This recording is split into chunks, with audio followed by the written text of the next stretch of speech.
Assalamualaikum warahmatullahi wabarakatuh. Perkenalkan, nama saya Aisyah Putri Cantikayani dari 12.2. Di sini saya akan menjelaskan materi evolusi. Pertama, ada pengertian evolusi. Evolusi merupakan proses perubahan pada makhluk hidup yang berlangsung sedikit demi sedikit dan memerlukan waktu yang lama.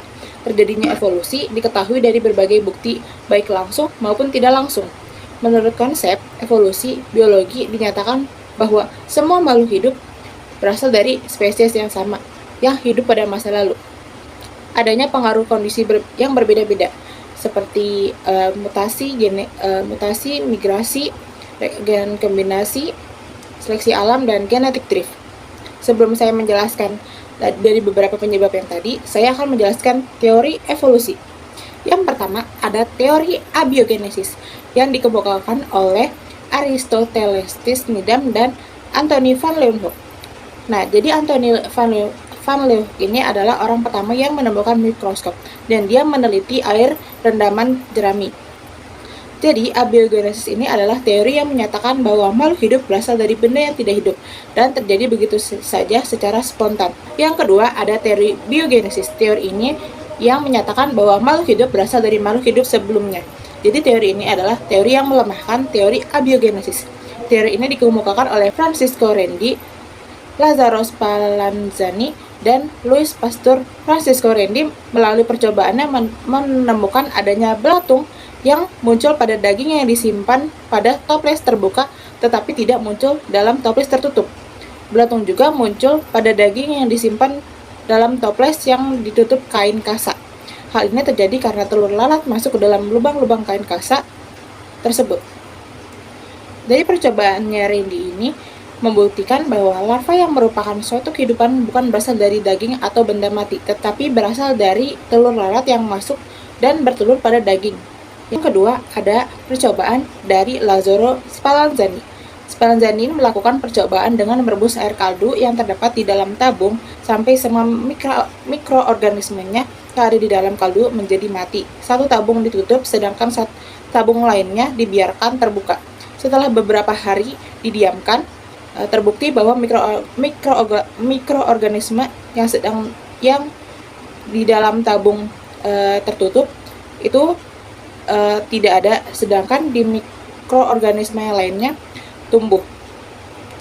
Berdasarkan hasil percobaan, Spallanzani menyimpulkan bahwa adanya mikroorganisme pada tabung terbuka berasal dari udara, bukan berasal dari air kaldu tersebut atau benda mati. Percobaan ketiga yaitu dari Louis Pasteur. Louis Pasteur melakukan percobaan menggunakan tabung berlayar angsa. Hal ini agar memungkinkan udara dapat masuk ke dalam tabung, tetapi mikroorganisme udara akan terhambat masuk ke dalam tabung tersebut karena terjerat oleh lekukan leher tabung tersebut. Percobaan ini dilakukan dengan merebus air kaldu hingga mendidih, kemudian didiamkan. Setelah beberapa hari air kaldu tetap jernih. Hal ini menunjukkan bahwa di dalam air kaldu tidak terdapat mikroorganisme. Kemudian Pasteur memiringkan tabung tersebut hingga air kaldu sampai ke permukaan leher dan terkontaminasi oleh mikroorganisme udara. Akibatnya, setelah beberapa waktu air kaldu menjadi keruh dan terdapat mikroorganisme. Dari percobaan ini timbullah anggapan bahwa omnivivum ex ovo, omnivivum ex vivo, yang berarti kehidupan berasal dari telur dan telur berasal dari makhluk hidup. Nah, selanjutnya di sini saya akan menjelaskan mekanisme evolusi. Yang pertama ada mutasi. Mutasi merupakan proses yang menyebabkan terjadinya perubahan pada frekuensi gen sehingga mempengaruhi fenotip dan genotip. Yang kedua ada seleksi alam. Seleksi alam ini mengadakan seleksi terhadap makhluk hidup yang ada di dalamnya, sehingga hanya makhluk hidup yang dapat beradaptasi yang mampu bertahan, dan sebaliknya makhluk hidup yang tidak dapat beradaptasi dia akan punah atau meninggal. Yang ketiga ada rekombinasi gen, terjadi melalui perkawinan yang menyebabkan perubahan frekuensi gen pada generasi berikutnya. Melalui perkawinan silang akan dihasilkan frekuensi baru. Frekuensi baru ini terjadi akibat perubahan atau penyerbukan dari individu lain sehingga terjadi rekombinasi gen. Yang keempat ada migrasi. Migrasi adalah perpindahan spesies-spesies ke tempat-tempat baru.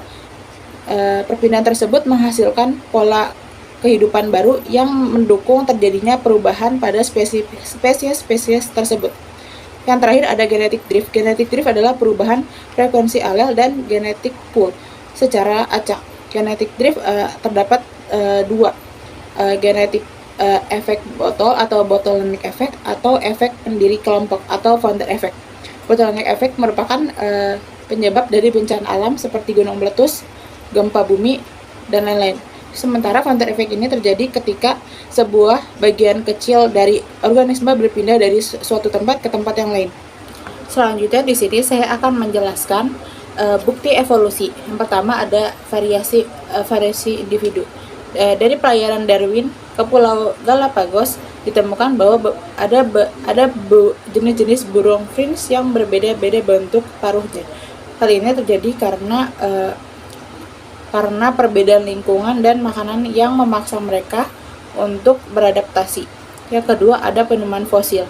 Fosil ini digunakan sebagai petunjuk evolusi karena merupakan sisa hewan dan tumbuhan yang telah membatu dan ditemukan pada lapisan-lapisan bumi. Ketiga ada homologi dan analogi alat tubuh.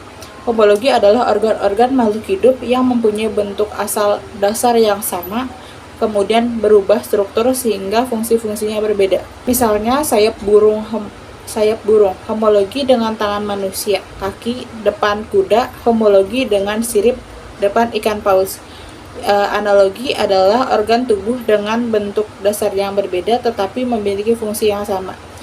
Misalnya seperti sayap burung, kelawar, capung, dan kupu-kupu. Struktur anatomi sayap pada hewan-hewan tersebut berbeda tetapi memiliki fungsi yang sama.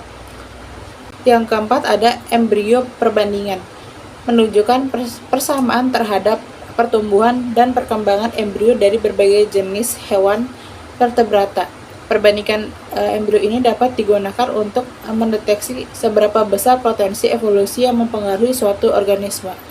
Bentuk perkembangan yang dialami oleh zigot sampai embrio, semakin banyak persamaan yang dimiliki embrio tersebut menunjukkan semakin dekat hubungan kekerabatannya.